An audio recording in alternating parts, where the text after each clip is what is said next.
Convidamos a todos para a mesa Memória Fotográfica do Brasil, com Cláudio Versiani, mediador, Flávio Pinheiro, Sérgio Burghi e Mauro Ventura. O Foto BSB é realizado com recursos do FAC, Fundo de Apoio à Cultura do Distrito Federal. Audiodescrição dos participantes. Cláudio Versiani, Foto BSB. Homem branco, de cabelo escuro esvoaçado, usa óculos de armação retangular vermelha e uma camiseta branca. Está sentado num quarto que tem, à direita da imagem, uma parede branca inclinada para o centro do cômodo, com algumas fotos penduradas. Atrás de Cláudio, há uma coluna de madeira com 2 chapéus pendurados. Sérgio Burghi, IMS. Homem branco, de cabelo grisalho levemente ondulado, veste camisa azul. Está sentado em frente a uma parede clara. Flávio Pinheiro. Homem branco de cabelo curto e branco, usa óculos de armação arredondada, veste camiseta escura. Está sentado num quarto com um grande armário cheio de livros ao fundo. Mauro Ventura. Homem branco de cabelo escuro e curto, penteado para o lado direito. Usa óculos de armação quadriculada, veste camiseta escura. Está sentado num quarto que tem ao fundo uma bancada e 2 prateleiras brancas repletas de livros. Bom, boa noite a todos. O Festival Foto BSB agradece imensamente a presença de vocês, se sente honrado com vocês aqui. E nós estamos com o Sérgio Burghi, que é coordenador de fotografia do Instituto Moreira Salles, o Flávio Pinheiro, que trabalhou mais de uma década no Instituto como superintendente, foi idealizador de um site que se chama Testemunho Ocular, que a gente vai conversar sobre ele aqui, e o Mauro, que é o editor desse site, Testemunho Ocular. Muitíssimo obrigado, boa noite, sejam bem-vindos. O festival agradece a honra de tê-los aqui, como eu já disse. É um prazer. Bom, eu queria começar com o Sérgio. Sérgio, você está há mais de 20 anos no Instituto. O Instituto, a gente sabe que é muito mais do que fotografia, né?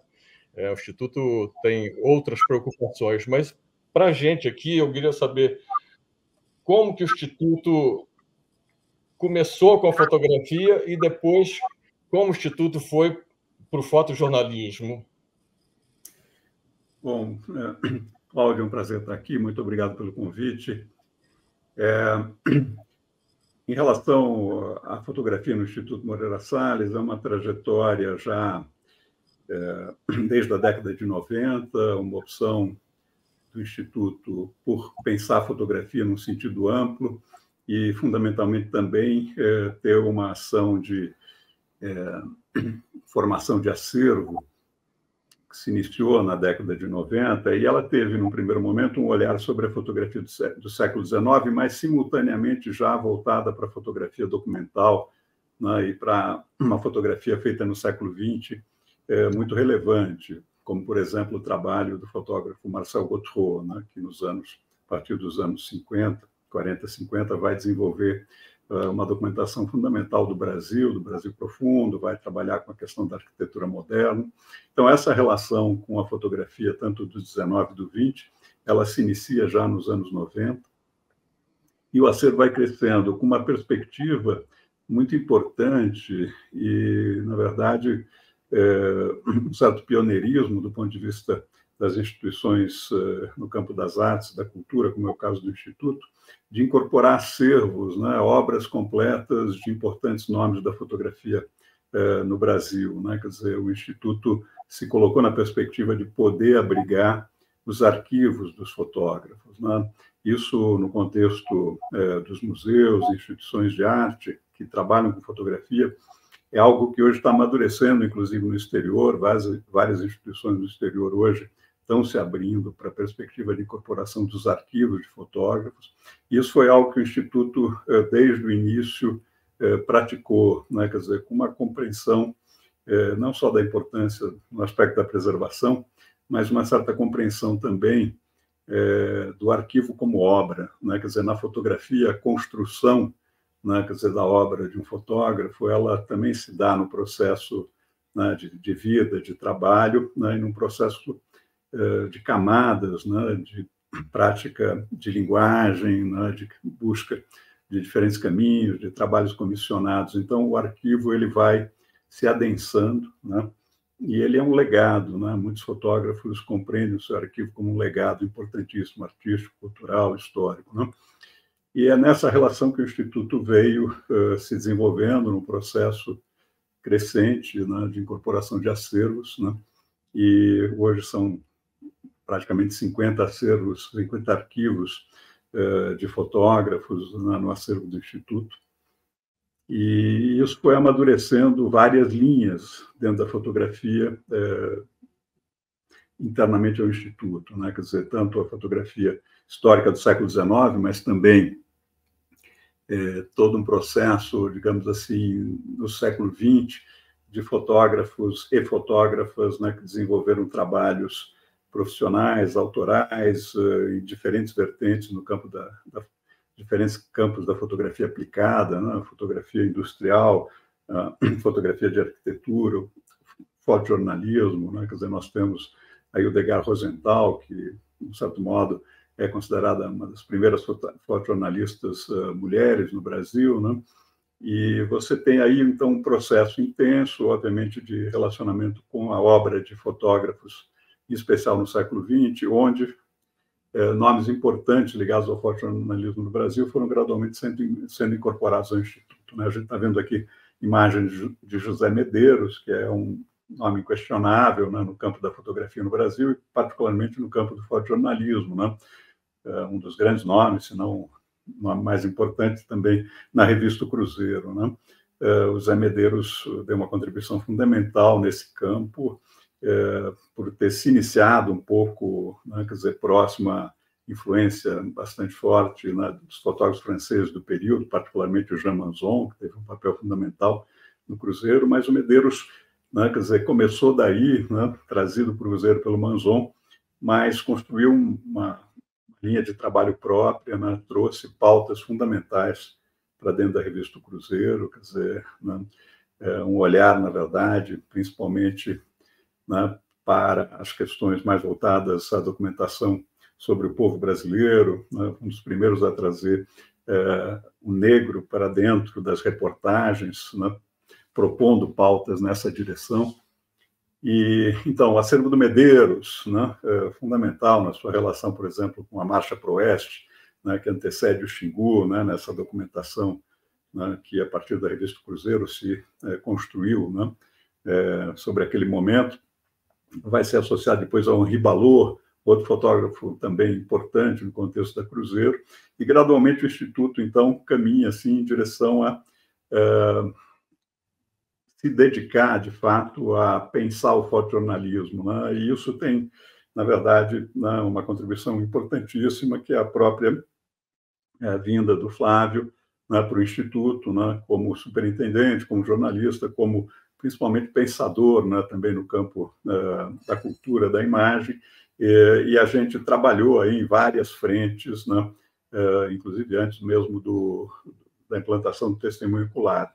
Uma delas foi a incorporação do arquivo fotográfico dos diários associados no Rio de Janeiro, que foi, digamos assim, uma decisão no campo do Instituto de incorporar aí um acervo, digamos assim, empresarial, quer dizer, de uma empresa de comunicação, né, no campo da imagem, um acervo fotográfico, mas fundamentalmente pensando exatamente nessas questões ligadas à importância, né, da imagem no campo da comunicação, do fotojornalismo. Então, essa foi uma decisão importante, ela deu um salto quantitativo enorme no acervo do Instituto, né, no momento da sua incorporação, porque ela trouxe praticamente 1 milhão de imagens para dentro do acervo fotográfico do Instituto Moreira Salles. Mas hoje, né, quer dizer, o acervo desses fotógrafos reunidos em seus arquivos, mais de 50 arquivos, né, totaliza algo que se aproxima de praticamente 1.800.000 imagens, né, no conjunto desses 50 arquivos,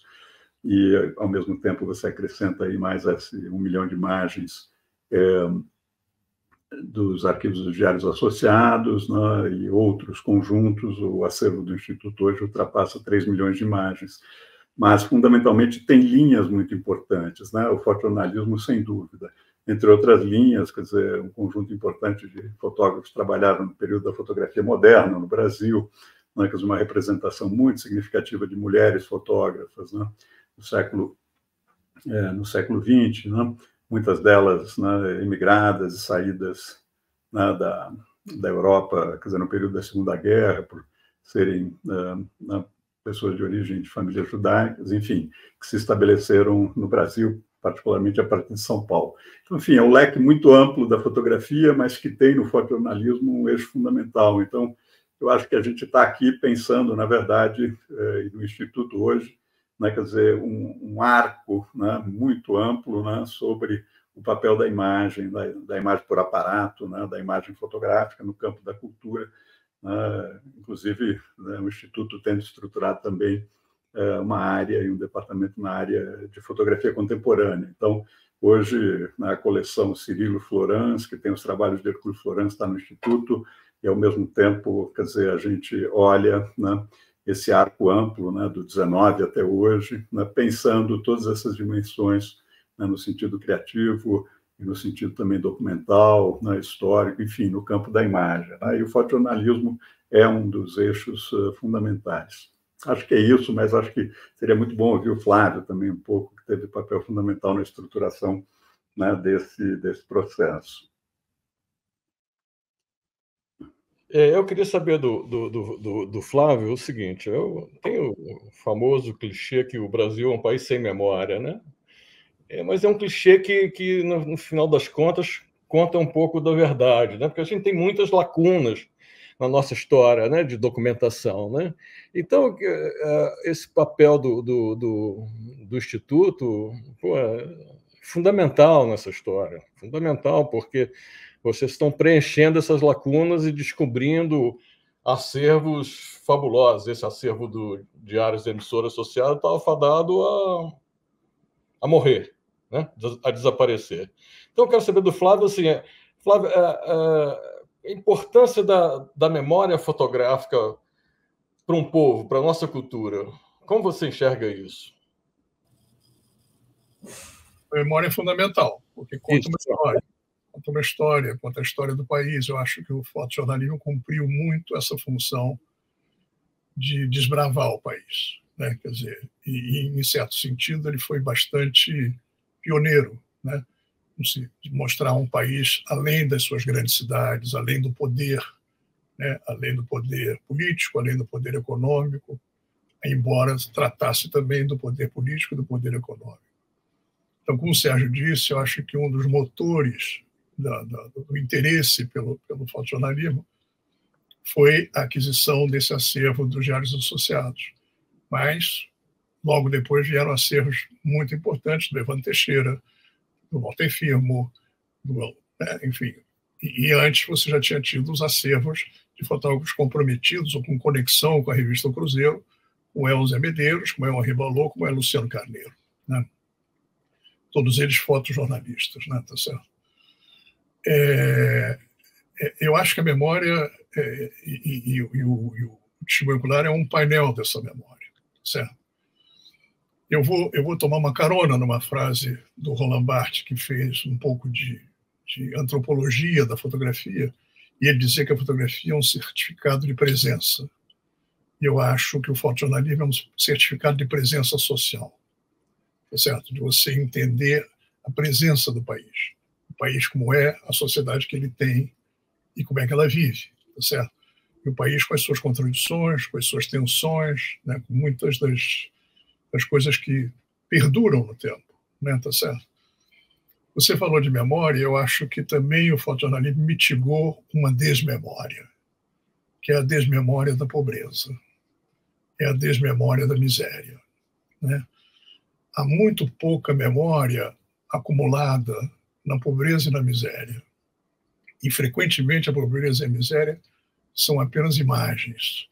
Como havia uma desmemória enorme a respeito de índios ou de indígenas antes disso, e a revista Cruzeiro cumpriu um pouco o papel de já mostrar os indígenas como parte do país, mas ainda que eu repita que o fotojornalismo mitigou e amenizou muito essa desmemória, mas ainda há uma desmemória. Quer dizer, quando você vê uma foto do Sérgio Amaral com duas crianças dormindo numa calçada. A foto é esplêndida, é uma magnífica foto, é uma foto que causa um tremendo impacto. Mas quem são aqueles meninos? Onde é que eles estão hoje? Como é que eles vivem? Ainda estão vivos? A gente não sabe, né? Então, quando eu estou falando de desmemória, eu falo um pouco da desmemória que se abate sobre tudo e muito sobre a população pobre, em especial sobre a população negra do país, né? Então, isso ainda existe, e talvez até mais do que outras mídias e outras coisas, né? O fotojornalismo fixou essa memória, começou a fixar essa memória desse país que não queria muito se ver, né? Desse país que não queria ver suas mazelas, que não queria ver suas questões, seus problemas, certo? Então, nesse sentido, eu acho que é um certificado de presença muito marcante, né? O fotojornalismo. Depois eu trabalhei 42 anos como jornalista e eu tinha interesse também de mostrar o que eu acho que ainda existe, ou seja, a sobrevivência da imagem imóvel, né? Você teve um tsunami no mundo da imagem em movimento, né? Você tem uma quantidade, uma profusão imensa de vídeos e tal, porém a imagem imóvel sobreviveu. Sobreviveu lá fora e sobrevive no Brasil. Há um vídeo do bombeiro que carrega no colo o menino sírio morto, mas o que ganhou o mundo foi a foto. A foto do bombeiro carregando no colo o menino sírio morto. Agora, na guerra da Ucrânia, é a mesma coisa. Evidentemente que causa um pasmo, né? Quando você vê uma imagem em movimento, como teve na guerra da Ucrânia, de um prédio explodindo, quer dizer, de um prédio se despedaçando em fogo, certo? Mas a imagem da mulher deitada na calçada, com seus 2 filhos, ela morta e os 2 filhos mortos também, e foi uma imagem publicada pelo New York Times, essa rodou o mundo inteiro. É uma imagem imóvel, é uma imagem que não tinha movimento.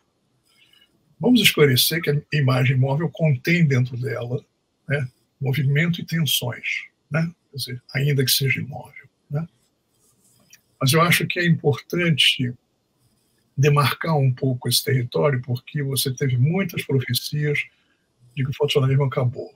O fotojornalismo vai fatalmente acabar. Ainda não acabou. Eu não estou dizendo que essa profecia não vai se cumprir, mas não está se cumprindo. Quer dizer, ainda tem um peso imenso. Quando você vê no Rio de Janeiro a exposição que está em curso agora aqui no Rio, das melhores fotos do ano de 2023, da World Press Photo, e as fotos mais premiadas, tá certo?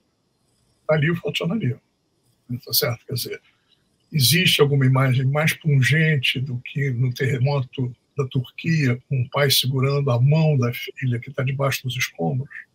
Isso é uma fotografia, né?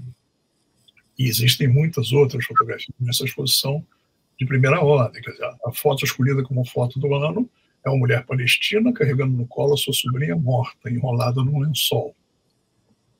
Essa foi a foto que ganhou. Curiosamente, em edições anteriores, ganhou uma foto de um dinamarquês, feita no Brasil, em São Paulo, durante a pandemia. E são 2 mulheres, 2 irmãs, eu acho, que se encontram num abrigo onde elas estão, e elas se abraçam enroladas em plástico para não ter contágio. Essa foto foi considerada a melhor foto do ano, foi feita em São Paulo, ainda que por um dinamarquês, não um brasileiro.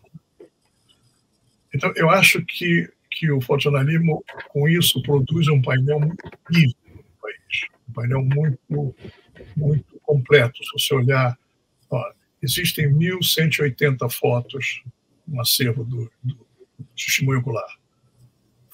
20 fotos de cada um dos 44 fotógrafos convidados e 50 fotos dos 6 fotógrafos que estão com acervos dentro do Instituto. Certo? É um painel muito amplo. Você tem massacres, mas você também tem esporte, você tem alegria, você tem, enfim, muita coisa. Quer dizer, você tem o desmazelo da saúde, você tem pobreza, você tem movimento feminino, você tem movimento negro. Tudo isso, de uma certa forma, está contemplado nesse conjunto de imagens. E que é um conjunto que, claro que pode ser maior, e claro que pode abarcar mais coisas, mas ali você já tem isso mesmo, o trabalho infantil, a prisão de crianças, tá certo? O tráfico de drogas, né? A violência quase endêmica do país, né? Quer dizer, está nas fotos da Marlene Bergamo, está nas fotos da Ana Carolina Fernandes, está nas fotos do Custódio Coimbra, né? Quer dizer, ou seja, um passeio pelo massacre da Candelária, o Vigário Geral, por Eldorado dos Carajás. Quer dizer, então, tudo isso que revela um país que tem, em si, carrega com ele uma violência histórica, quer dizer, de ser um país onde a violência tem uma presença muito, às vezes, alarmante, né? Tá certo? Isso, de alguma maneira, está ali, tá certo? Como também estão portréis, como também estão retratos que dizem muitas coisas. Eu gosto muito de uma frase do John Berger, que é um inglês, e que, na verdade, é um escritor que escreveu sobre arte e fotografia e escreveu livros admiráveis e clássicos, como Modos de Ver, que é um livro clássico para quem quer se iniciar na arte, né? Tá certo? E ele também escreveu sobre fotografia, né? Acho que o livro até publicado no Brasil chama-se Sobre Fotografia. E ele diz: a fotografia é o processo de tornar consciente a observação. Ou seja, a fotografia é o olhar do fotógrafo. É o olhar do fotógrafo, né? Ainda que o fotógrafo tenha, o fotojornalismo tenha nos últimos tempos conseguido se tecnificar bastante, né? Desde você ter lentes muito grandes para fazer o futebol lá de cima da arquibancada sem precisar fazer no campo, mas enfim, até o motor, né? Em que você se brincava um pouco errado, não tem mais como errar foto, porque você aperta o motor, faz tanta foto que tem uma boa, o que não é verdade. Ou pelo menos é só parcialmente verdade, porque o que eu acho é que o fotógrafo escolheu a angulação, não foi o motor que escolheu a angulação, né? Ele escolheu a maneira de narrar aquilo com o seu olhar, certo? Então, eu compartilho muito com o Sérgio o fato de que a Susan Sontag, sendo uma grande teórica de fotografia, fez um pouco mal a fotografia com uma frase tirada de contexto, vamos deixar claro, tirada de contexto quando ela diz: a fotografia sempre mente, o que não é verdade, né? A fotografia só para terminar, a fotografia é muito importante para o seguinte: não existe democracia sem verdade factual, não existe, né? Você tem que, de alguma maneira, preservar a verdade factual, né? E eu diria, não existe verdade factual sem evidência verificável. E a evidência verificável mais latejante é a da fotografia. A fotografia em si, quando ela não falsifica a realidade com a realidade, isso também às vezes acontece, minoritariamente, mas acontece, ela é a expressão disso, tá certo? Ela é uma coisa que traz à tona evidências verificáveis do que está acontecendo. Tanto quanto o texto, não é que o texto não traga, mas a fotografia traz de uma maneira muito mais impactante, às vezes, né? Por último, eu queria dizer o seguinte: essa é uma profissão da bravura pessoal, né? Ou seja, fotógrafos, esses fotojornalistas do site e todos os outros que operam no Brasil, tá certo? Trabalham com alto grau de bravura pessoal. Eu acho que é um grau de bravura pessoal até maior que o dos repórteres.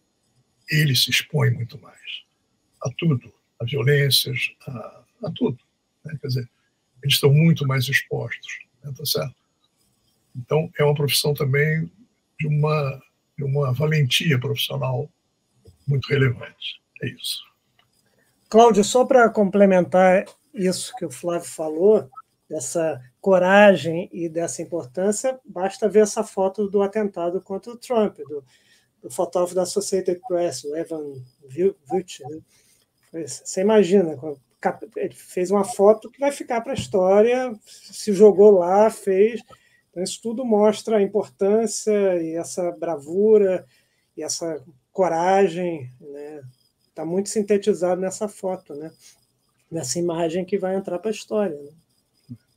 E nós estamos cheios de fotos de guerra, né? Juca Varela esteve numa guerra, Felipe Dana esteve numa guerra, né? Tá certo? São coisas... Tá certo? Helena Zebrauskas esteve no terremoto no Haiti, e depois do primeiro tremor, houve vários outros tremores importantes, ela estava lá. Outros fotógrafos estavam lá. E tem vários fotógrafos nossos que estão em guerras do Rio de Janeiro. Você vê a Márcia, você tem gente ali subindo os morros, meio de tiroteio. Gabriela Biló, tá certo? Gabriela Biló é um pouco diferente, que a Gabriela Biló é um pouco uma fotógrafa muito de Brasília e das coisas que acontecem em Brasília. Mas... E para lembrar do Luciano Carneiro, né, esse fotógrafo que morreu tão jovem, né, e que teve, né, quer dizer, na Guerra da Coreia, que teve em Cuba, né, na entrada em Havana, né, com Fidel, etc., e em tantos outros momentos, né, e, bom, particularmente teve uma morte trágica, não em frente de batalha, no desastre aéreo, mas eu acho que, enfim, é nessa perspectiva. Então, é um arco muito amplo, né, dessa relação, de fato, né, de bravura.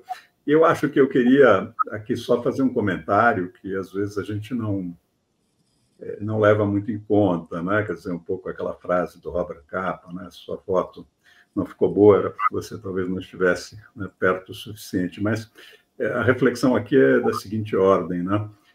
A relação da imagem fotográfica, nesse sentido direto, né? Ela é, na verdade, construção autoral, né? Mas ela é, ao mesmo tempo, uma construção do próprio meio, né, da fotografia, que, basicamente, né, ela se constrói por um aparato, né, onde você, na verdade, admite a luz para dentro desse aparato, né? Quer dizer, essa ideia do disparo, etc., na verdade, uma ação, né, que permite com que esse aparelho que é escuro, né, que bloqueia a luz externa, admita, né, quer dizer, a construção da imagem pela luz num determinado momento, num determinado enquadramento, né?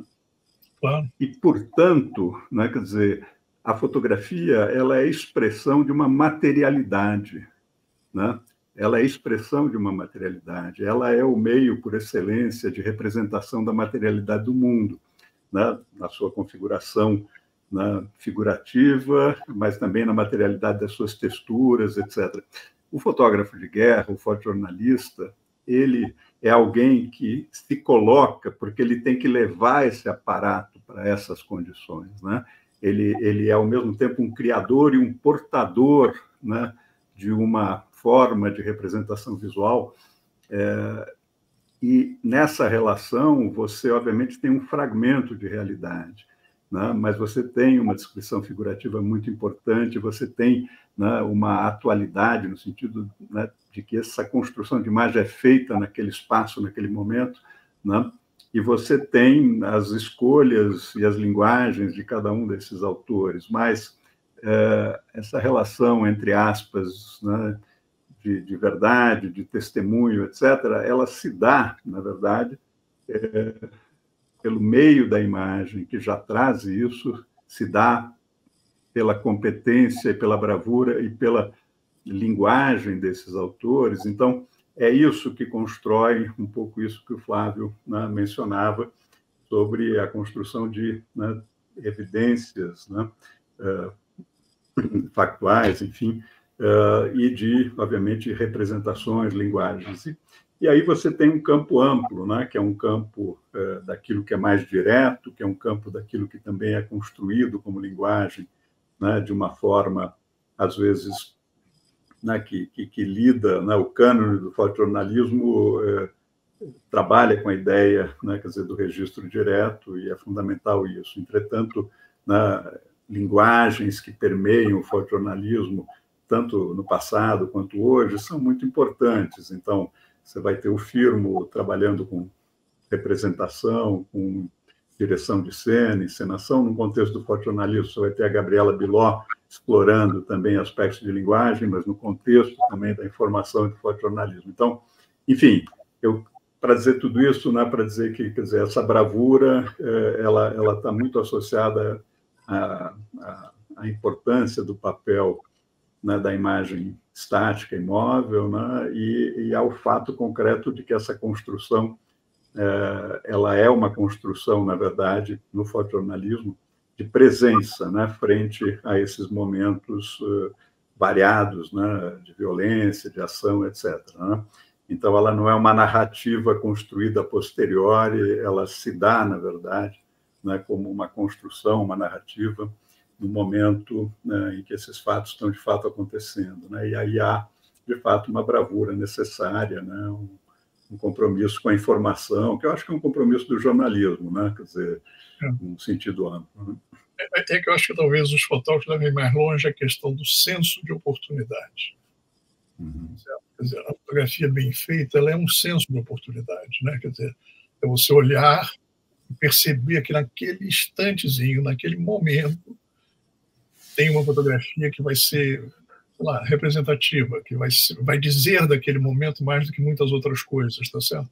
Do que a foto chapada ou do que a foto, né, que também é necessária no jornalismo. Você tem que fotografar solenidades, tem que fotografar posses, tem que fotografar, né, tem que fotografar uma opção de coisas e que a imagem está um pouco dada, né, tá certo? Mas eu acho que o fotógrafo tem um peso muito grande de formas diferentes, cada um tem o seu, né? Tá certo, né? O Evandro Teixeira costuma dizer, não existe fotografia sem sorte, né? Tá certo? E, no fundo, a sorte é isso, quer dizer, a sorte é o senso de oportunidade, é aquele segundo de olhar que o sujeito resolve fixar, né? Tá certo? Flávio, essa história do fotojornalismo, eu queria falar duas coisas rapidinho. Primeiro, vive-se falando na crise do fotojornalismo, na crise do jornalismo, a crise é dos meios de comunicação que fechando pelo mundo todo, né? Isso é uma coisa. E agora, 2 episódios recentes mostraram a força do fotojornalismo. Um foi uma coisa efêmera, de segundos, poucos minutos, com o Trump, né, que rendeu... A coisa em si rendeu imagens icônicas, históricas, e outra mais perto da gente, que também o fotojornalismo me surpreendeu, a gana, a vontade, a bravura, como o Sérgio e o Flávio falaram, que foi a tragédia no Rio Grande do Sul, que foi uma coisa impressionante a cobertura dos fotojornalistas brasileiros. Porque, além de ser duro ali, à frente, água, enchente, muitos deles tiveram familiares ou amigos próximos afetados. Quer dizer, e o fotojornalismo estava ali. Né? Pode falar um pouquinho disso do Rio Grande do Sul, porque foi justamente um fotógrafo que mora no Rio Grande do Sul que deu um testemunho muito, muito eloquente para o testemunho ocular. O Mauro falou com ele e ele mandou o Marenco, né? Quer dizer, o Daniel Marenco, ele comandou, a gente fez um encontro com 5 fotógrafos gaúchos, depois fizemos com fotógrafos, e o Marenco comandou a primeira mesa. Foi muito legal, muito, muito legal.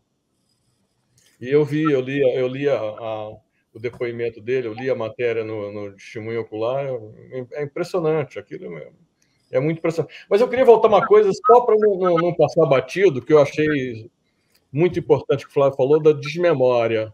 E aí entra na coisa do Instituto Moreira Salles. Queria ver se o Sérgio contava de uma maneira mais resumida, mas é uma história que é sensacional e as pessoas hoje acredito que nem todo mundo saiba, ou poucos sabem, que é a história do Gordon Parks, do Flávio, e depois a réplica do Cruzeiro. Você pode contar? Não, posso rapidamente. A gente até com as imagens do Henri Ballot, né, que nós temos, há inclusive uma das imagens feitas pelo Henri Ballot em Nova York, nessa réplica da Cruzeiro, né? Do menino com as baratas, né? Exatamente, né?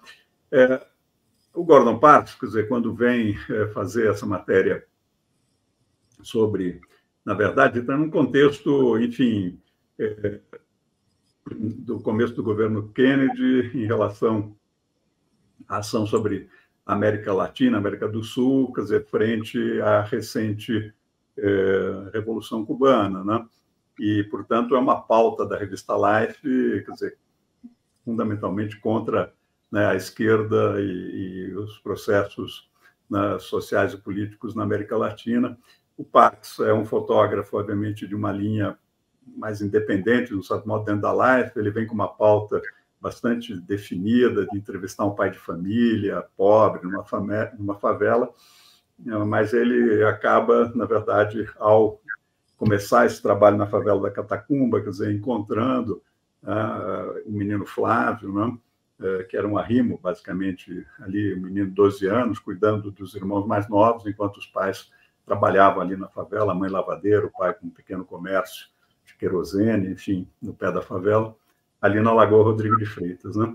Essa matéria, ele, um fotógrafo negro, escolhe um menino nordestino, né, com asma, condenado pelo Serviço de Saúde local aqui do Rio de Janeiro a praticamente uma morte precoce, né?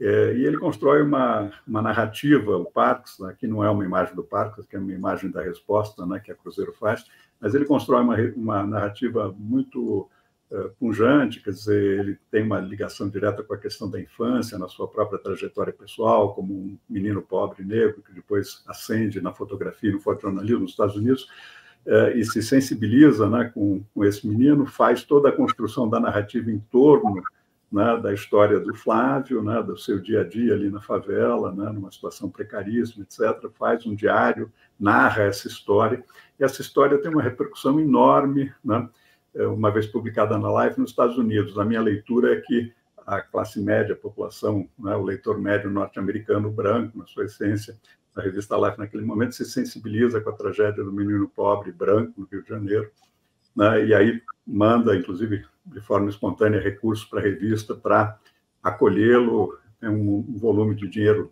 significativo que a Life manda, o Gordon Parks de volta com esses recursos. Há uma segunda matéria, se compra uma casa para a família do Flávio, né, no subúrbio do Rio, para sair da favela. Ele vai para os Estados Unidos para tratar a asma e ele vira capa da própria Life, né, numa segunda reportagem sobre, digamos assim, né, essa ação, né, um pouco dos leitores, etc. Isso está no contexto geopolítico, né? E é claro que toda essa repercussão faz com que haja uma reação no campo do jornalismo aqui no Brasil.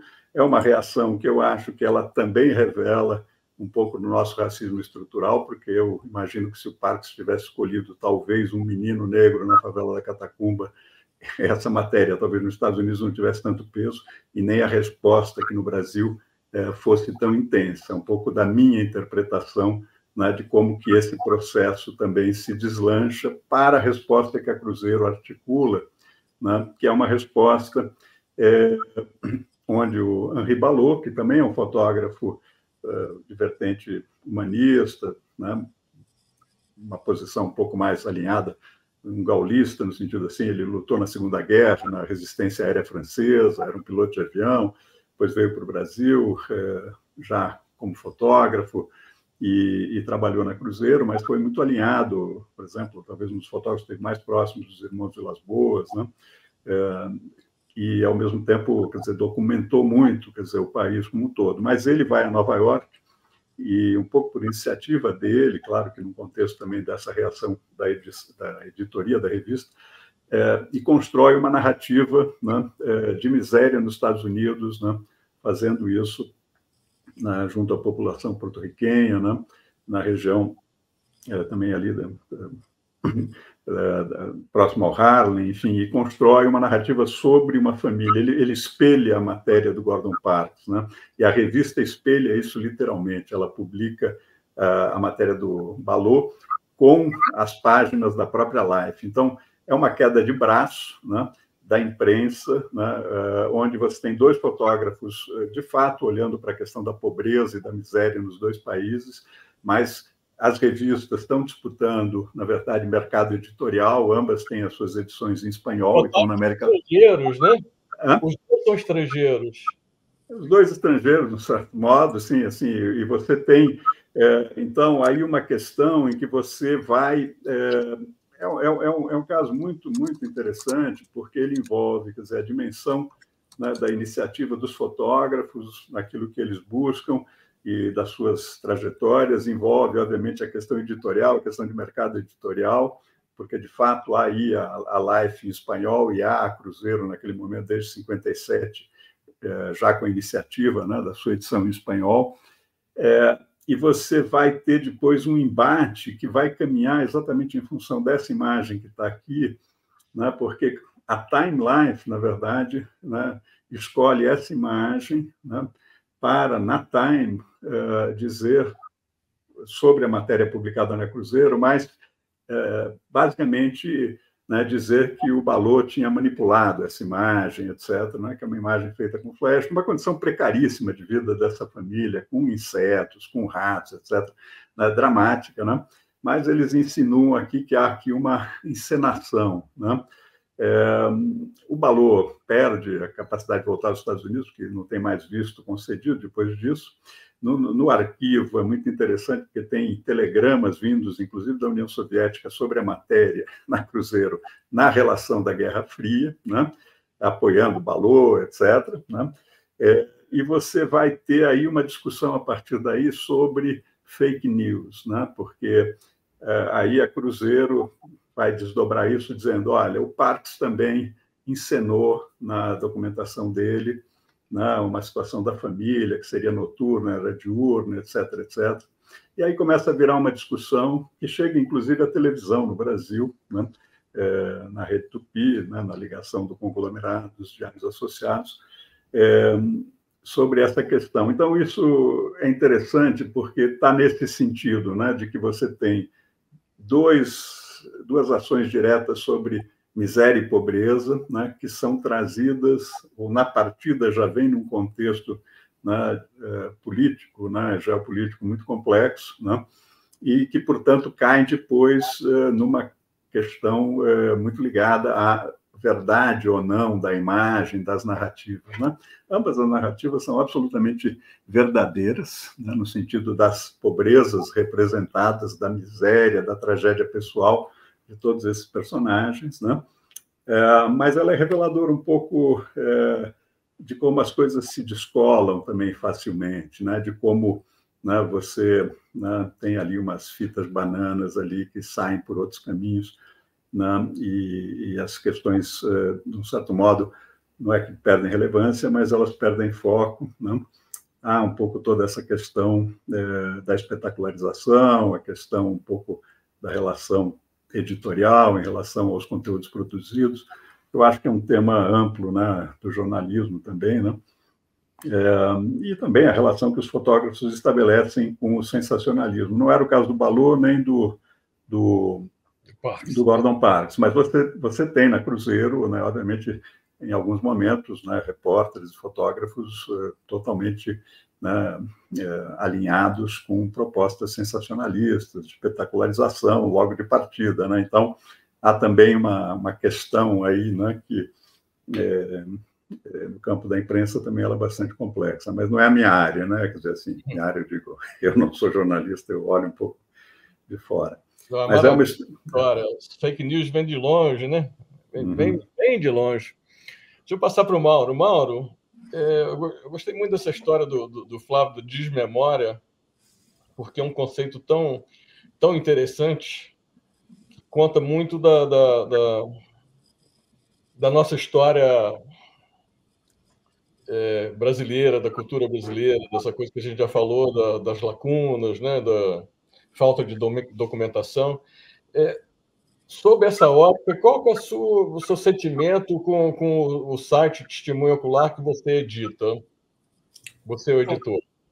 Antes de mais nada, quando o Flávio me convidou, foi primeiro assim, um certo susto, mas eu fiquei muito honrado, porque, de fato, o que você tem? Eu vou, ano que vem, fazer 40 anos de profissão. Então, eu convivi durante muitos anos diariamente com esses profissionais. Mas o leitor, né, ele olha aquela imagem, ele, em geral, não faz a ligação com aquele fotógrafo. Você olha o crédito, mal olha o crédito, né? Você já não olha o crédito do jornalista. O fotógrafo, então, sai com menos destaque ainda. E aí essa possibilidade de trazer para o primeiro plano, não só as imagens, como os seus autores, né, essas figuras que muitas vezes permanecem invisíveis, que fazem um trabalho, né, de risco, um trabalho de extrema importância, mas dificilmente ganham algum reconhecimento, eu achei muito interessante, quer dizer, essa possibilidade de torná-los protagonistas, porque no site as imagens e os fotojornalistas são os protagonistas. E aqui a gente está nessa foto do Luiz Morrier,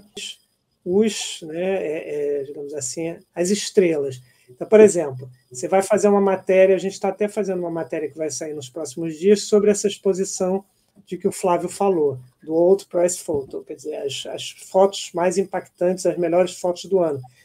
Está em cartaz na Caixa Cultural. Não é simplesmente chegar e botar no site, olha, está tendo essa exposição com as seguintes fotos. Não. O que a gente fez? A gente pegou o Sérgio Moraes, um grande fotógrafo, trabalhou comigo na Isto É, trabalhou comigo no Jornal do Brasil, foi chefe da Reuters no Brasil. Eu fui com ele lá, e é a exposição a partir do olhar do Serginho. Ele olhou as fotos, ele escolheu as fotos que mais o marcaram, ele explicou por que cada uma daquelas fotos, como é que cada uma daquelas fotos atingiu, né, em particular, que tipo de reação provocou. Então, a matéria é esse olhar de um grande fotógrafo sobre o trabalho de outros grandes fotógrafos. Quer dizer, a gente sempre tenta ter isso. Tem uma matéria que a gente deu ano passado sobre os 30 anos da chacina de Vigário Geral. A gente pegou fotógrafos que cobriram a chacina na ocasião, né, o Custódio, o Luiz Morrier, a Márcia, e aí a gente botou as fotos que eles fizeram na ocasião com depoimentos, quais foram os riscos, os desafios, as dificuldades, que fotos saíram, que escolhas que foram feitas, por que o editor escolheu determinada foto, se ela concordou com essa escolha, por que certas fotos não foram publicadas. É tudo a partir disso, inclusive... o Morrier aparece uma foto em que ele está sendo perseguido por um policial de arma em punho. Por quê? Porque esse policial levantou a arma para ameaçar os moradores que estavam protestando contra a violência policial. E aí, na hora em que esse policial se vê retratado, ele sai correndo atrás do Morrier para tentar, de alguma forma, impedi-lo. E um outro fotógrafo fez esse registro. Isso está na matéria, isso está na página dele, quer dizer, para mostrar como a gente quer trazer essas figuras, né, para o centro da cena, para o palco. E todas as matérias, quer dizer, ou pelo menos uma boa parte delas, tem esse propósito. A gente resolveu falar, evidentemente, né, do desastre climático das enchentes no Sul. Mas não é simplesmente falar. A gente pega o Daniel Marenco, que é um fotógrafo de lá, que foi profundamente impactado pela tragédia, porque ele revisitou os lugares da infância dele, revisitou a cidade dele e viu um cenário absolutamente desolador. Ele, que já cobriu N tragédias, disse que nunca viu nada parecido. E aí a ideia é isso, é o fotógrafo falar um pouco do seu trabalho e também de como é que aquilo está impactando ele. Uma outra matéria que a gente está fazendo para os próximos dias é uma exposição e um livro que estão sendo feitos com 10 fotógrafos gaúchos e um do Paraná, que estão lá na linha de frente, estão lá no front retratando a tragédia nesse momento, quer dizer, em vários momentos. O momento das águas, que as águas enchem, o momento da solidariedade, o momento da reconstrução. Isso é uma ideia de um arquiteto gaúcho, né, Márcio Carvalho. Quer dizer, e a matéria é isso, o olhar desses fotógrafos. Tem momentos assim que você vê a mesma cena de uma rua debaixo d'água, com um segundo andar que não foi atingido, uma pessoa ali no alto, só que 2 fotógrafos fizeram a mesma cena, mas de maneira absolutamente distinta. Você vê como é a importância do olhar. E aí posso até navegar um pouco pelo site para mostrar como é que ele funciona, né? E ilustrando isso que a gente está falando, porque eu acho que a ideia do Flávio, e ele pode me corrigir, falar muito melhor disso, foi justamente isso, né? São pessoas que estão ali dia a dia, corpo a corpo, e mostrar esse trabalho. Que, por exemplo, aqui, essa matéria aqui do Pantanal, vocês estão vendo? Estão conseguindo acompanhar? Sim. Essa matéria do Pantanal é o Wesley Marcelino, da Reuters, a gente simplesmente não falou que o Pantanal está pegando fogo, etc. É o olhar do Wesley que está lá, que já cobriu outras assim, queimadas na vida, inclusive no Pantanal, mas nunca viu nada parecido. Então ele vai lá, você clica, você vai, e ele vai. Você tem um relato dele das dificuldades de chegar ao local, das dificuldades de acompanhar as brigadas, das dificuldades, do horror dele assistir, né, as cenas, né, do macaco queimado, né, do jacaré queimado, do crânio, né? Você olha, né, isso aqui, né? É isso, essa visão, ao mesmo tempo com esse olhar, né? Isso aqui é uma árvore queimando, mas olha o céu, olha o céu estrelado, olha a composição. Então, tudo que a gente faz é pegando esses fotógrafos para eles analisarem, falarem do que é essa profissão, que é uma profissão incrível, absolutamente necessária, ainda mais nos dias de hoje, com tanta desinformação, tanta fake news, tanta inteligência artificial, tanta manipulação. E volta para a memória fotográfica, né? Que faz parte da vida de um país, né? Agora, e cada vez mais necessário, porque no momento em que você tem tanta manipulação, tanta coisa, você ter a credibilidade, você ter a ética daquele profissional é fundamental. Você aqui, por exemplo, a gente tem isso aqui, são fotos dos Diários Associados. A gente fez uma matéria sobre a enchente de 41, que foi a maior enchente até então do Sul, né, e suplantada pela de agora, mas para você comparar, essa a gente faz com as fotos dos Diários Associados, que registraram na época a enchente, né? Algumas cenas são muito parecidas com as de agora, né? Então você tem um documento de época aí, né, da enchente de 41, e você compara com a de agora, né, com a enchente de agora. Enfim, acho que vou até navegar um pouquinho mais pelo site. Ele são várias seções, né? Aqui vocês estão vendo aqui no Explore, tem a seção notícias, que são matérias mais atuais, né? Por exemplo, Drama e Yanomami. A gente não falou simplesmente desse horror do Drama e Yanomami. Não, foi o Rafael Alves, nascido em Manaus, que cobriu, que estava lá na linha de frente, é ele contando das cenas que ele testemunhou, né? Das cenas terríveis, né, que ele viu, né? Como esse rio cheio de cor forte para do garimpo ilegal, né? É tudo com essa aqui uma outra coisa é foto histórica, que são matérias feitas com todo esse acervo dos Diários Associados, imagem pensada, que é uma imagem, quer dizer, essa foto que ficou clássica do Leonardo Senza, ele contando as dificuldades de fazer, né, essa cena, o quanto ele não penou para conseguir fazer essa imagem, né, e as várias tentativas, essas foram outras tentativas que ele fez, né, até chegar àquela, né, e aí ele vai contando, né, vai falando a foto, né, icônica do Ernst Schneider, né, do Jânio Quadros, né?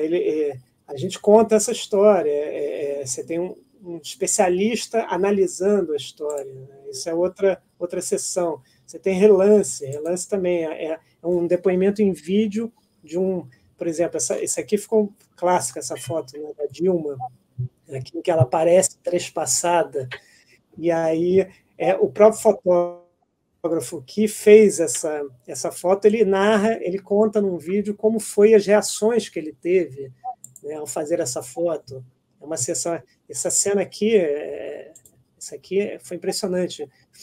O Epitácio Pessoa, ele ganhou um prêmio com essa foto, e ele salva a vida desse rapaz quando ele faz essa foto. Esse rapaz estava para ser morto. Na hora em que o Epitácio faz essa foto, os assassinos fogem, e aqui ele conta, né, essa coisa de salvar a vida do jovem, vencer o prêmio ESSO.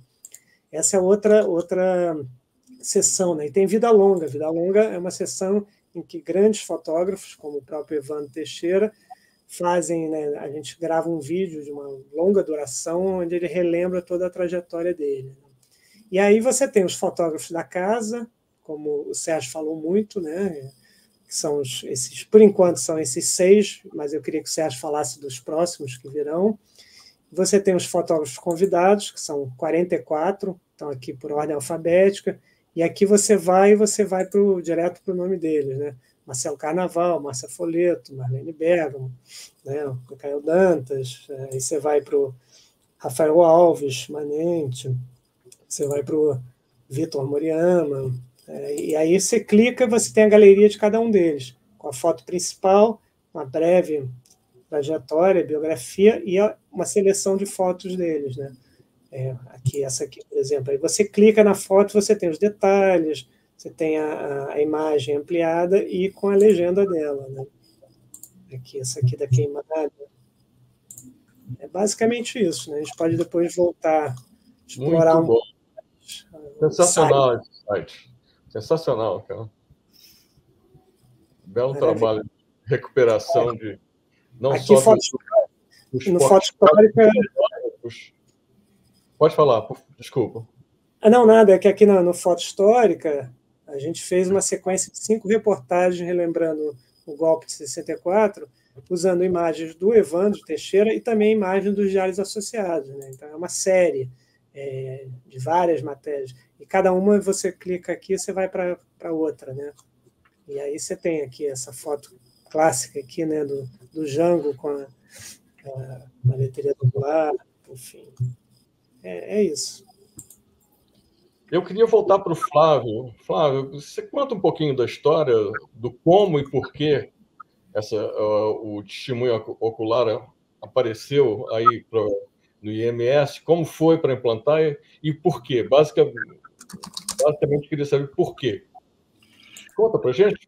Acho que a primeira coisa é o que o Sérgio falou, quer dizer, acho que um pouco um marco inaugural mais antigo seria os fotógrafos do Cruzeiro que estão no acervo do Instituto.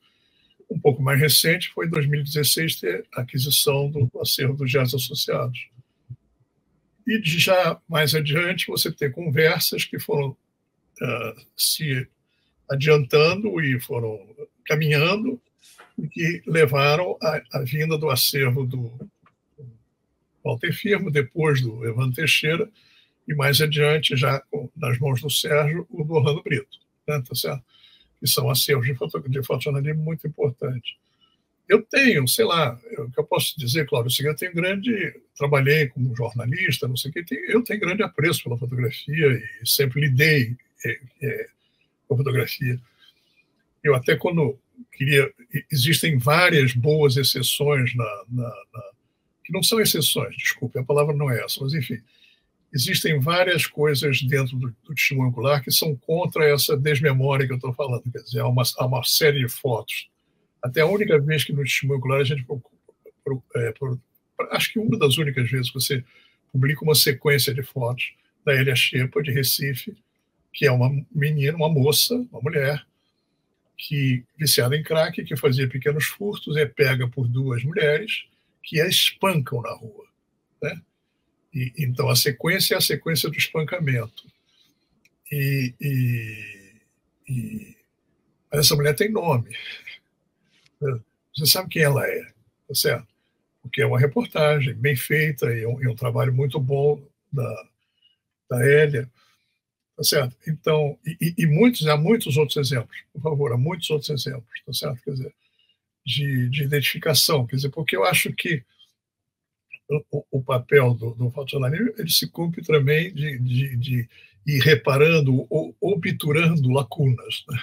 Tá certo? Quer dizer, a pior de todas é a lacuna da pobreza no Brasil, mas não é a única, né? Quer dizer, quer dizer, o fotojornalismo faz um trabalho também, né, de preencher espaços vazios, às vezes espaços vazios de compreensão. Você olha a foto do Firmo, com João Goulart conversando numa roda, com 5 generais que iriam depô-lo dias depois, certo? Essa foto é uma foto quase que profética, né? Quer dizer, é uma foto que ele está conversando com o Castelo Branco, que era chefe do Estado-Maior das Forças Armadas, do Exército, perdão, está conversando com a Mauri Cruel, está conversando com os caras que deram golpe, tá certo? E depois eu acho que também tem uma coisa que eu gosto muito no jornalismo, que é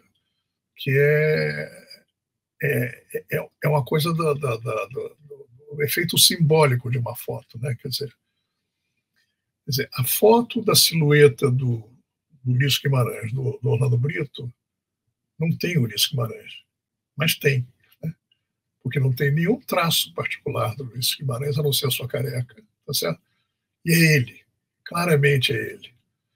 Isso é um achado como você às vezes acha uma logomarca, né? Sei lá, guardadas as proporções, né? Mas aquilo virou Ulisses. Aquilo ali é um símbolo do que é Ulisses, tá certo? Do que foi Ulisses, né? Tá certo? E é uma foto que não aparece ele, não aparece os olhos dele, não aparece traços, não aparece coisas que definem o rosto dele, né? A fisionomia dele, né? Tá certo? E acho que o fotojornalismo fez muito isso também. Quer dizer, citou-se aqui a foto do Erno Schneider. Essa foto do Erno Schneider tem uma coisa do acaso.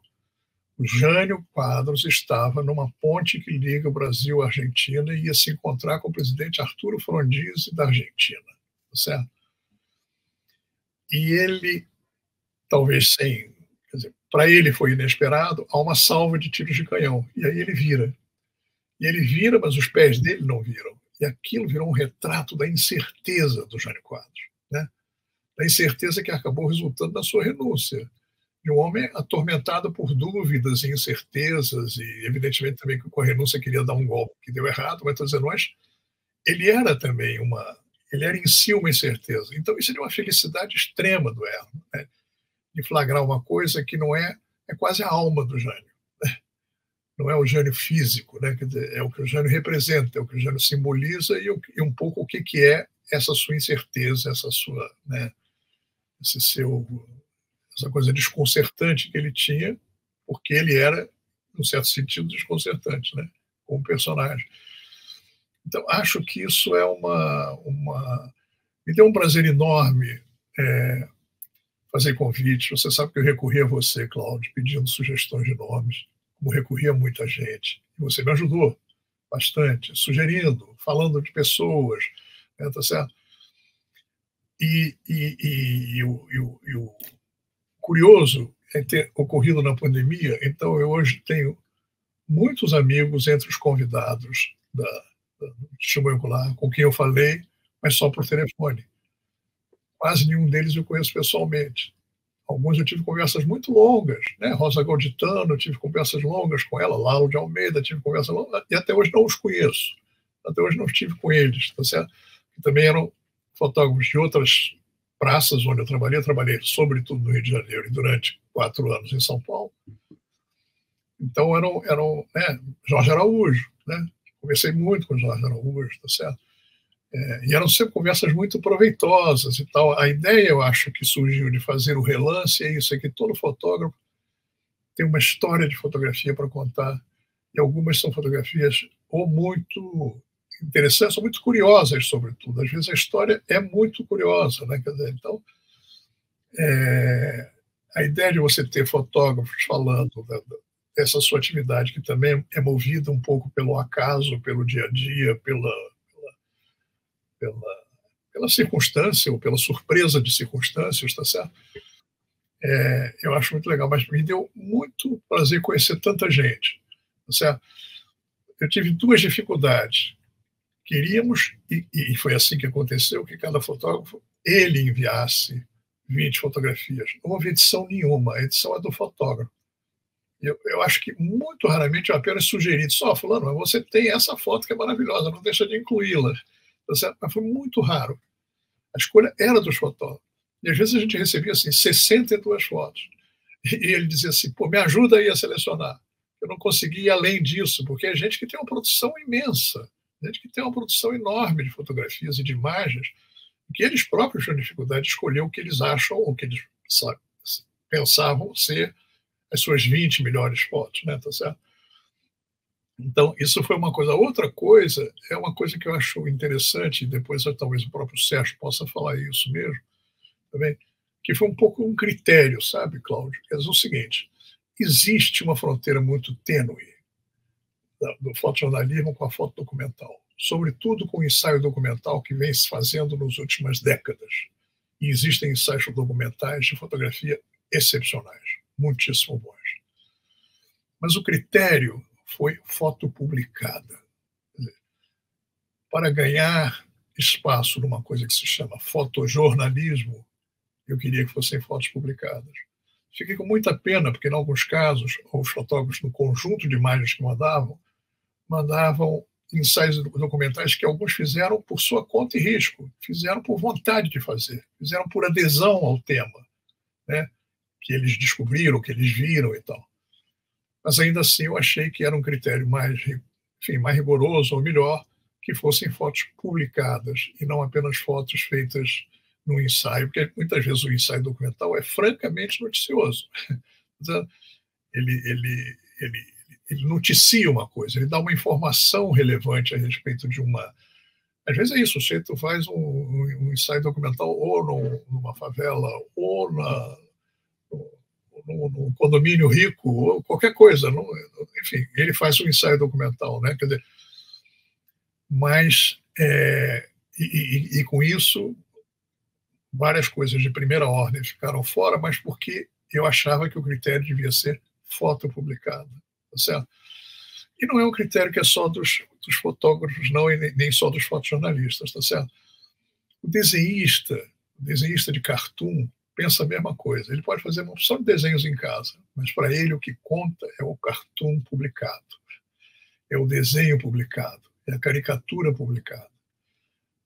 O Clássico Loredano, que é meu amigo e que trabalha no Instituto Aurelia Salles, e que eu acho talvez um dos maiores, né, caricaturistas do Brasil, ele não guarda nada. Ou ele guarda muito pouco dos seus desenhos, que para ele o desenho é o que é publicado. Tá entendendo? Ele, nesse sentido, até é excessivamente rigoroso, do meu ponto de vista. Mas para ele o desenho é o que sai publicado. E para o jornalista também, aquilo que o Mauro falou, que ele viveu como jornalista, é verdade também, né? Quer dizer, às vezes não sai a melhor foto. E o fotógrafo sabe disso, né? Às vezes saiu uma foto que é dele, mas ele achou que fez uma outra melhor, né? Tá certo? Mas isso é a vida da profissão, é a rotina da profissão. E às vezes também há erros e acertos, né? Quer dizer, eu trabalhei com alguns jornalistas que tinham um olho absolutamente aguçado para escolher a melhor foto. Às vezes não era a da convicção do fotógrafo, mas ele conseguia convencer o fotógrafo, olha, essa é a sua melhor foto. E era. E algumas vezes era, não sempre, mas algumas vezes era. Então eu acho que esse trabalho foi um trabalho, para mim, legal de fazer, porque, de uma certa maneira, eu fiquei 12 anos dirigindo uma instituição cultural com muitas frentes diferentes, e foi também uma maneira de voltar ao jornalismo. Quer dizer, fazer fotojornalismo foi uma maneira de eu voltar para a coisa que ocupou a maior parte da minha vida, né? Com certeza, o trabalho do Instituto e esse site é uma coisa fundamental na história da fotografia jornalística brasileira. Sérgio, você queria complementar, que o Flávio falou que você poderia complementar? Não, a gente tem um aspecto, né, quer dizer, que os fotógrafos hoje no acervo, né, que fazem parte do testemunho ocular, né, são os 6 fotógrafos já mencionados e, mais recentemente, Orlando Brito, né, faleceu também recentemente, mas seu acervo está no Instituto, chegou recentemente, nós estamos no processo de início de organização do acervo, né, ele já estava presente, né, está presente no testemunho ocular, e agora ele vai, enfim, nessa estrutura interna do site, obviamente, passar a estar também indicado junto aos fotógrafos cujos acervos estão no Instituto, né? Vou fazer uma observação. Eu acho que você poderia falar mais, que é o seguinte: o próprio Instituto tem acervos que têm ensaios documentais formidáveis. E às vezes feito por um profissional ou por uma profissional que também foi fotojornalista. Vamos pensar o caso da Maureen Brasiliar. Exato. A Maureen Brasiliar publicou, na realidade, na 4 Rodas, não sei o quê, portanto, em veículos de imprensa. E fez ela ensaios para livros, às vezes para exposições, ensaios documentais inéditos. Cláudia Andujar, a mesma coisa. Exatamente. Cláudia trabalhou para a realidade, não sei o quê. David Zink, a mesma coisa. David Zink foi fotojornalista, né? Trabalhou como fotojornalista e também fez largamente ensaios documentais dele, ou capas de disco, ou portréis, ou coisas outras que não foram necessariamente fotojornalismo. Claro. A ideia do Sérgio é justamente a gente, no futuro, ir trazendo o trabalho jornalístico desses fotógrafos que fizeram depois mais ensaio documental do que fotojornalismo, mas para dentro do testemunho ocular a produção jornalística deles. É isso, Sérgio.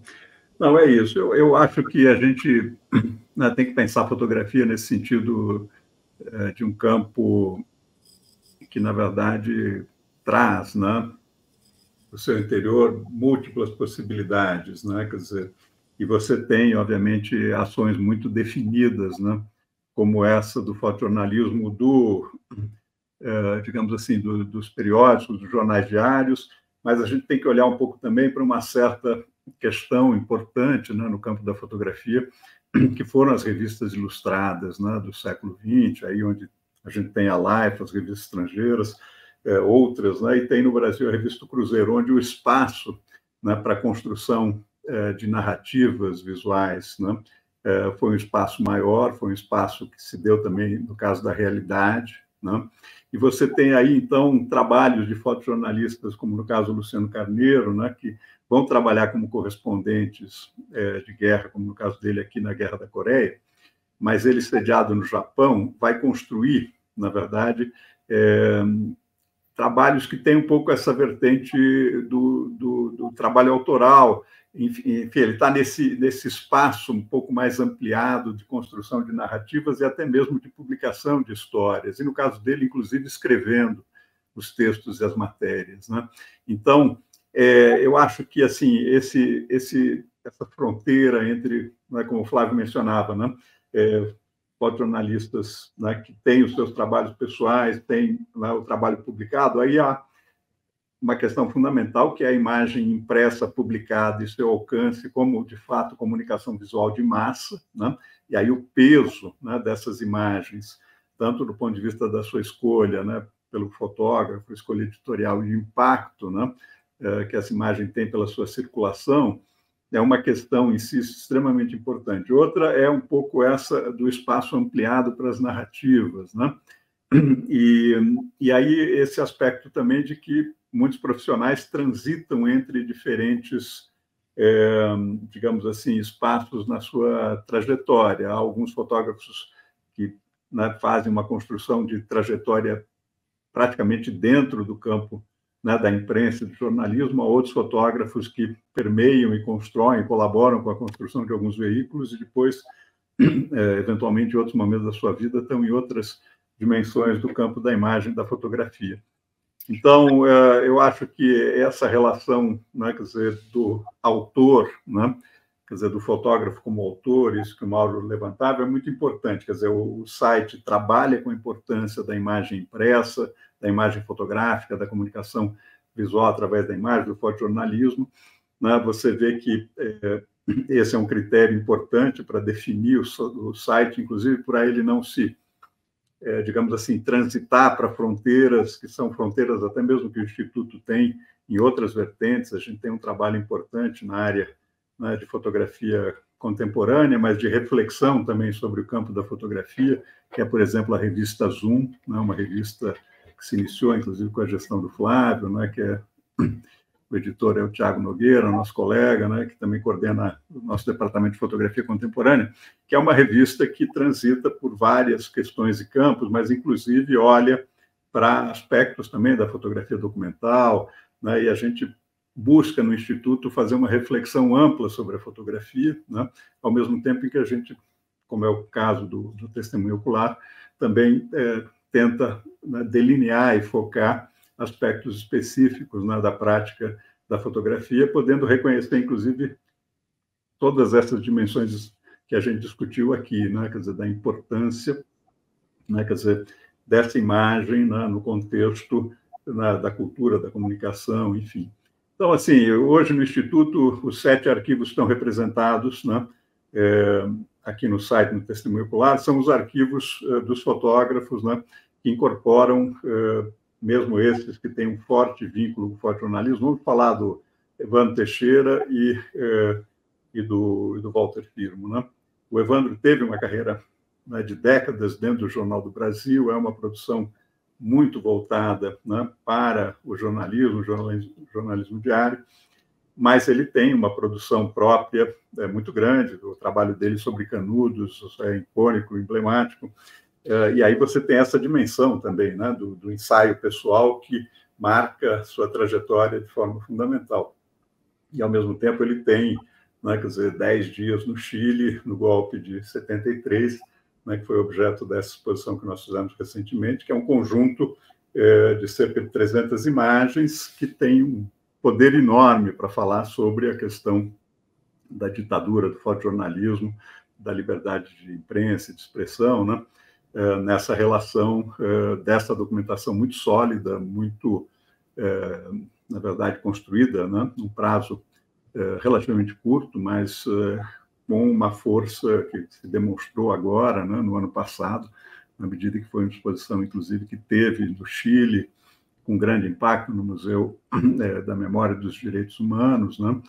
Por ocasião exatamente dos 50 anos do golpe, né? A exposição abriu em 10 de setembro do ano passado e permaneceu até o final de dezembro, tendo uma força importantíssima, né? Me impactou muito perceber que os fotógrafos que vieram do exterior conseguiram construir uma narrativa sobre aquele momento que, por causa da bárbara repressão dos militares no Chile, não foi possível ser feita pelos fotógrafos no Chile, né? Então, aquilo que eu, por conviver com essa documentação do Evandro, por ela já ter sido publicada aqui, achava que fosse algo que no Chile fosse relevante, mas que eles, de alguma maneira, tivessem uma proximidade, né, com essa documentação, foi muito surpreendente perceber a importância dessa documentação para a memória do golpe no Chile, mesmo tendo sido executada só quando a imprensa internacional foi autorizada a entrar em Santiago, foi 10 dias depois do golpe, né?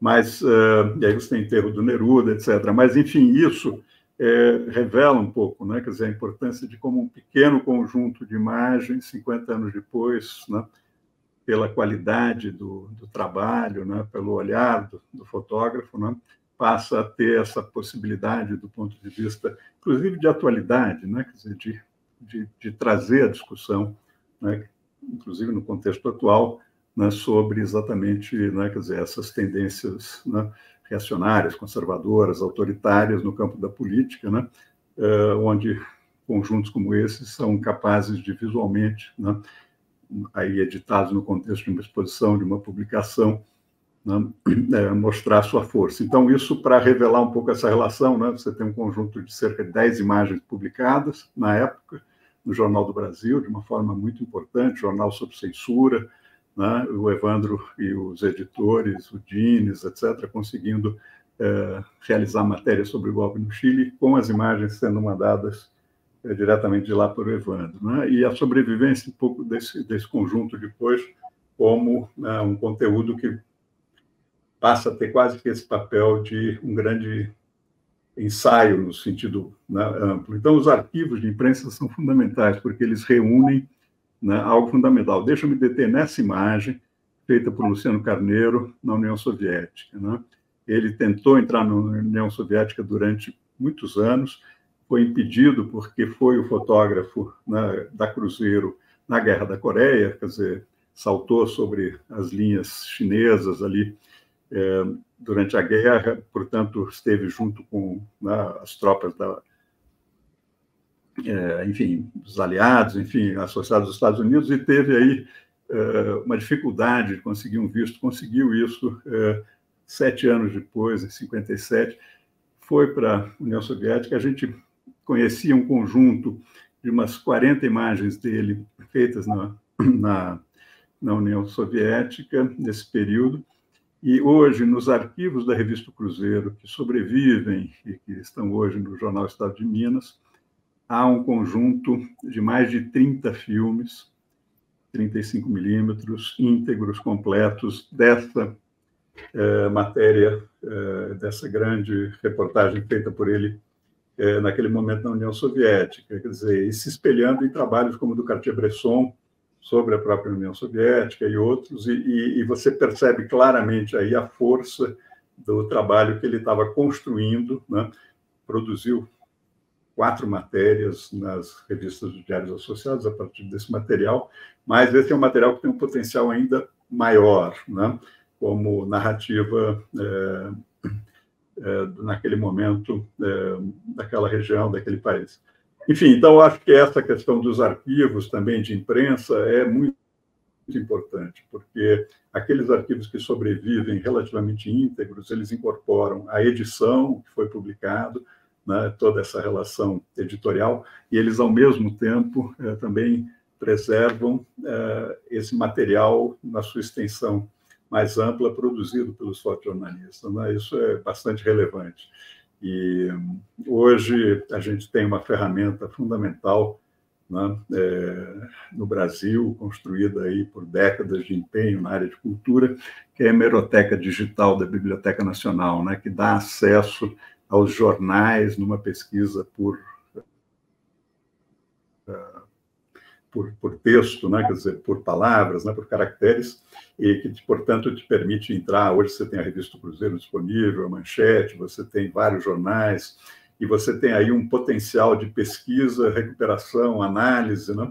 E para nós é fundamental hoje. A gente constrói dossiês de fotógrafos, inclusive no testemunho ocular, né, os fotógrafos do acervo do Instituto, onde nós temos um levantamento praticamente completo de todas as imagens publicadas daqueles fotógrafos na imprensa, né? De tal forma que você pode entrar nesses dossiês, tem uma cronologia, você tem acesso aos links que remetem às páginas publicadas onde aquelas imagens foram publicadas, editadas, e seu contexto, né? Então, é uma ferramenta fundamental. Nos Diários Associados, nós temos os arquivos de 3 jornais, Diário da Noite, o Jornal do Comércio, e esses 3 jornais estão integralmente disponíveis na hemeroteca digital. Então, gradualmente, conforme a gente está produzindo, disponibilizando, né, e digitalizando o acervo fotográfico dos Diários Associados, essas fotografias são passíveis de serem consultadas lado a lado com as suas matérias originais, né? Enfim, então, aqui a gente tem exatamente o dossiê do Evan Teixeira, dossiês de autoria de Andréa Vanderlei, nossa pesquisadora fundamental nesse campo, também uma jornalista que trabalhou durante muito tempo no CEDOC da Globo, está conosco há muitos anos, já há mais de 10 anos, é editora do site Brasiliana Fotográfica e fundamental pesquisadora no campo, exatamente, principalmente dessa pesquisa de dossiês sobre os fotógrafos e a sua relação com a imagem publicada, né? E esses dossiês são dossiês de 300 páginas, 400 páginas, com muita informação. Então, tudo isso faz parte dessa tentativa de construir, né, referência para isso que é tão importante, né, que é o fotojornalismo. Mauro, deixa eu te fazer uma pergunta. Você que está sempre ligado nos fotojornalistas brasileiros, qual a sua avaliação do fotojornalismo brasileiro hoje? Nós estamos bem, não estamos bem? O que está acontecendo num panorama mundial? Eu acho que a gente está muito bem. Se você olhar essas premiações aí, tem sempre um brasileiro. Você tem o Felipe Dana, Lauro de Almeida, Wesley, você tem o Vitor Murião, você tem a Gabriela Biló, você tem sempre alguém emplacando aí e trabalhando numa grande agência, etc. Mas, ao mesmo tempo, você tem desafios. A gente até fez uma reportagem grande, quando o site fez um ano. Uma das matérias era exatamente as perspectivas e dilemas do fotojornalismo hoje. E eram os fotojornalistas explicando como é que estava a vida deles, né? E enfrentando, né, a crise no jornalismo, a enxurrada de fotos que vem a reboque dos celulares e das redes sociais, as fake news, a perda de credibilidade trazida pelo digital, as imagens geradas por inteligência artificial. E foi curioso porque teve fotógrafos que disseram que está um momento muito bom, mas tem outros que disseram que está um momento muito ruim, porque custa caro você mandar esses fotógrafos para a linha do front, né, para cobrir uma guerra, por exemplo, né? E que o preço que pagam é muito ruim, que os empregos fixos quase não existem mais. como é que você vai equilibrar, né, o coração e o bolso? Mas tem outros que não, que disseram que está muito pujante o trabalho do fotojornalismo brasileiro. A gente no site, a gente está com esse número, né, de 44 fotógrafos convidados, mas a ideia é aumentar esse número. E a gente sente falta, por exemplo, de ter mais mulheres. Eu acho que o número de mulheres ainda é aquém, né? Acho que a gente pode aumentar. Também fotógrafos de outros centros, que não só Rio, São Paulo, Brasília, né, Flávio? Acho que a gente gostaria de ter fotógrafos de outras regiões. E também incorporar esses fotógrafos desses coletivos de favela, porque a gente fica muito refém, né, do olhar só dos fotógrafos de fora. Quando você tem uma produção feita dentro da periferia dos morros, das favelas, muito grande. Por exemplo, só a título de curiosidade, o livro Cidade Partida, do meu pai, né, Zuenir, está completando 30 anos e está sendo relançado agora pela Companhia das Letras, mês que vem, em agosto. E a capa é uma foto do Saulo Nicolai, que é um fotógrafo do Morro do Fogueteiro, daquele projeto Favela Grafia. Quer dizer, foi a escolha da Companhia das Letras, foi ilustrar a capa do relançamento, da nova edição, com o Saulo Nicolai. Ao mesmo tempo, a gente está lançando também um livro que é Cidade Partida 30 anos depois, que é de reflexões sobre os 30 anos de Cidade Partida, atualizando. Quais são as fotos da capa, da contracapa, internas? São fotos da escola, né, de fotógrafos populares da Maré, criada pelo Ripper. É tudo ali, Ratão, Bira. Quer dizer, a escolha de ilustrar todo esse cenário do Rio de Janeiro conturbado de 30 anos atrás, logo após as chacinas da Candelária e de Vigário Geral, e agora com narcomilícia, com, né, narcopentecostalismo, quer dizer, toda essa coisa, foi toda ela de ilustrar com fotógrafos da escola de fotografia, né, de fotógrafos populares da Maré. Então, acho que o Flávio sempre frisou isso, que a gente tem que olhar, né, ampliar o nosso olhar para essa grande produção brasileira e não ficar só restrito. Né? E é o seguinte, eu acho, sabe, quer dizer, e são fotos, voltando ao critério, publicadas, porque hoje você tem muitos e muitos sites de jornalismo, de informação jornalística feito por comunidades e favelas, muitos. Eu acho que uma das maiores coisas que aconteceu no Rio de Janeiro é a Voz das Comunidades, tá certo? Do Renê Silva. É uma coisa espetacular, é notícia da favela, tá certo? É notícia dos bairros pobres da cidade, tá certo? Mas você tem outras coisas, quer dizer, Alma Preta, você tem uma porção de outras iniciativas. Quer dizer, foi com esse critério que o site tem fotos de Júlio César, que é um fotógrafo negro de São Paulo, que acompanhou muito o movimento negro de São Paulo, porque as fotos dele foram publicadas em sites, inclusive no exterior. Mídia Ninja.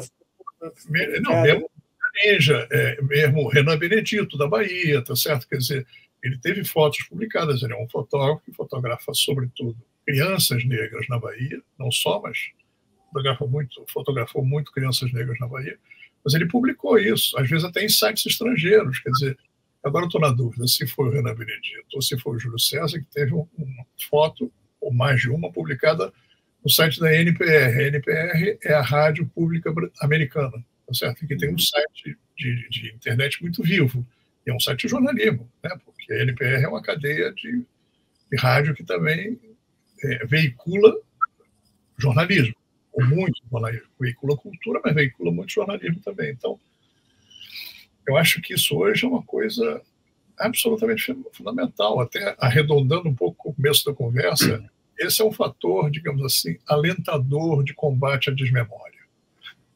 Eu acho, quer dizer, é o fato de que eles próprios estão fotografando o seu cotidiano, as suas questões, tá certo? Quer dizer, e você, para mim hoje, eu sou um jornalista inativo ou desativado, o que dá no mesmo, mas enfim, mas hoje é uma fonte de notícia fundamental, quer dizer, eu sei através da voz das comunidades que está tendo uma grande operação policial. Que por essa grande operação policial tem 2 mil crianças que estão sem escola, tá certo? Porque as escolas foram fechadas. Porque isso a grande imprensa, ou a grande imprensa principal, digamos assim, ocupada com outros assuntos, não fala. Tá certo? Então, há várias coisas da vida, né, das comunidades mais pobres, das favelas, né, tá certo? Que não se fala, que não aparece, que não tem visibilidade. Isso acontece também com a imagem. Quer dizer, a iniciativa Imagens do Povo, da Maré, é uma coisa absolutamente notável. Notável, notável. Isso é uma coisa, sabe? E não é a única iniciativa. Você tem em outros lugares, você tem outras no Rio, em São Paulo, em outras cidades, né? Quer dizer, como é que é aquela de Belo Horizonte, Retratos do Povo? Retratos do Morro. Retratos do Morro.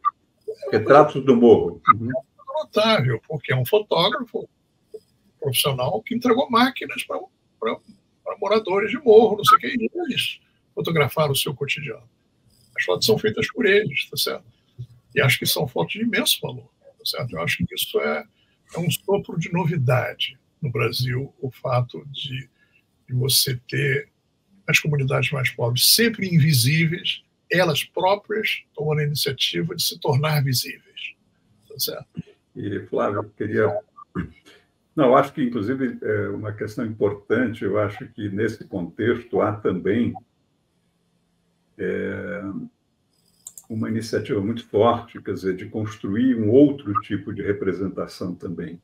Ela não é só uma questão do outro lado da fronteira, no sentido, né, de cidade partida. Ela é, na verdade, uma tentativa de desconstruir não o excesso, mas a representação da violência sem solução, né, sem continuidade, etc., das causas, etc., que é um pouco, né, a capacidade, o papel de denúncia e produção de conteúdo, muitas vezes feito de fora para dentro. Eu acho que o que os projetos nas comunidades fazem é, na verdade, construir, primeiro, uma autorrepresentação onde há o reforço, né, quer dizer, da dignidade desses indivíduos, independente da sua condição, né, quer dizer, de pobreza, etc., né?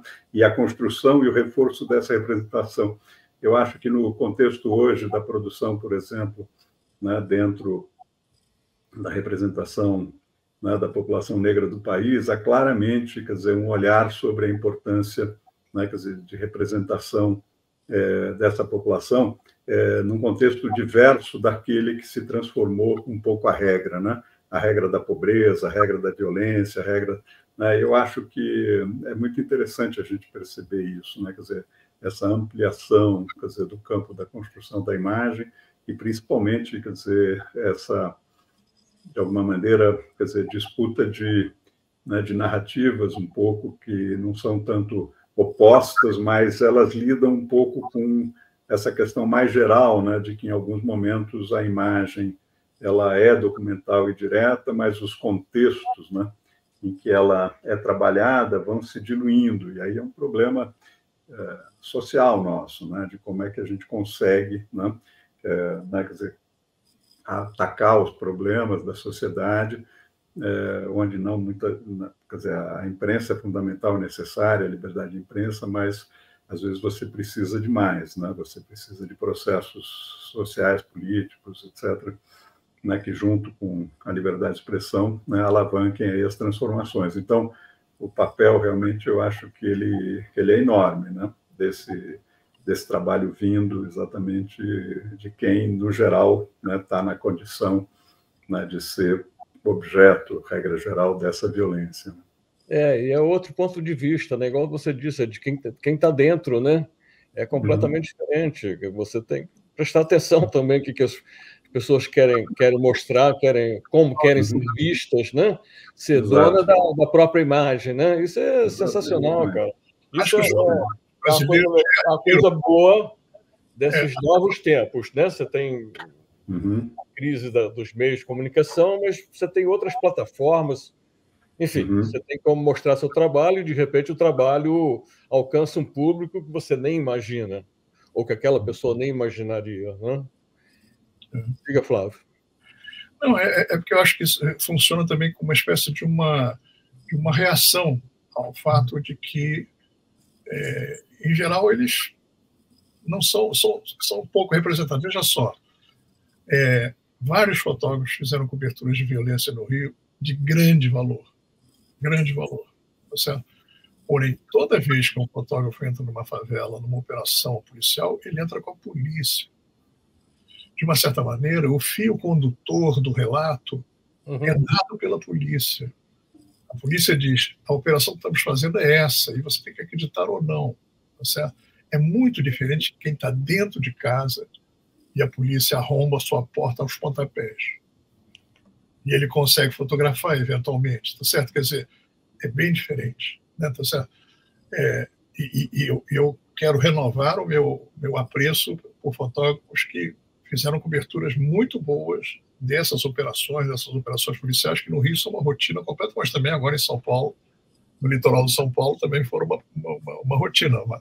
Saiu ontem a notícia de que na operação do litoral de São Paulo matou-se 98 pessoas, né? Tá certo? Então, era uma operação bárbara, pesadíssima do ponto de vista policial e da sua brutalidade, né? Tá certo? Então, mas eu acho que isso aí, isso que você está falando mesmo, é a visão de quem está sofrendo aquilo. Quer dizer, é a visão do invadido, não do invasor. Certo? Sempre foram os retratados, né? Sempre foram os retratados. Exatamente. Né? Sempre estiveram do lado de lá, agora estão atrás da câmera, mostrando a visão deles. É super importante e muito bom que aconteça. Olha, nós estamos chegando ao final. Eu não tenho realmente palavras, eu só queria agradecer vocês, parabenizar pelo trabalho. Foi um prazer ter vocês aqui, os três. Foi olha, genial. Eu e o festival agradecemos. E imagino quem vai nos assistir agradeça também.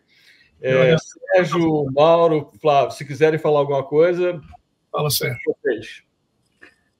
Não, só agradecer, parabenizar o festival. Os temas são importantíssimos, a gente tem que, obviamente, ampliar e continuar essas reflexões. E, enfim, acho que a gente trabalhou com temas fundamentais, mas o tema da imagem, né, da imagem fotográfica, no sentido amplo, ele está aí presente, é fundamental. É um tema da cultura, né? Um último comentário, tínhamos aquela foto do Luiz Morrier, né? Registrado por outro fotógrafo, policial o perseguindo por ter sido fotografado.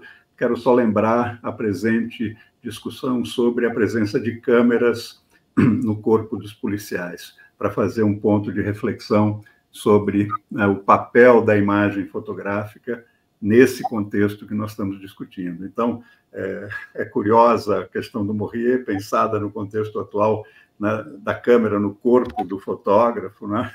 Desculpe, na câmera no corpo do policial, né, que não era o caso daquele período, e para a gente, nesse sentido, né, quer dizer, permanecer na reflexão sobre a importância da imagem fotográfica no campo, né, da cultura, no campo social, né, no sentido amplo, né? É isso, muito obrigado, viu? Obrigado. Faço minhas as palavras do relator, Sérgio. Eu agradeço muitíssimo, Cláudio, foi tudo muito bom, foi bom conversar, é bom conversar sobre fotojornalismo e liberdade. Sempre é bom. Eu queria só lembrar que o festival é dedicado ao fotojornalismo. O tema do festival esse ano é resiliência, habitar em tempos de emergência climática. Nós fomos atropelados pela tragédia no Sul, né? Tragédia impressionante, os relatos dos fotógrafos foram 2 lives, né? 2 encontros com fotógrafos e fotógrafos, e mais um fotógrafo britânico que fotografa as enchentes, as pessoas com água, etc. E lembrar também que o homenageado desse ano no festival, que está na sua 3ª edição, que vai acontecer final de agosto, começo de setembro, em Brasília, pela primeira vez presencial, as outras 2 edições foram só online, pela pandemia, etc., é o Ripper, nosso grande Ripper.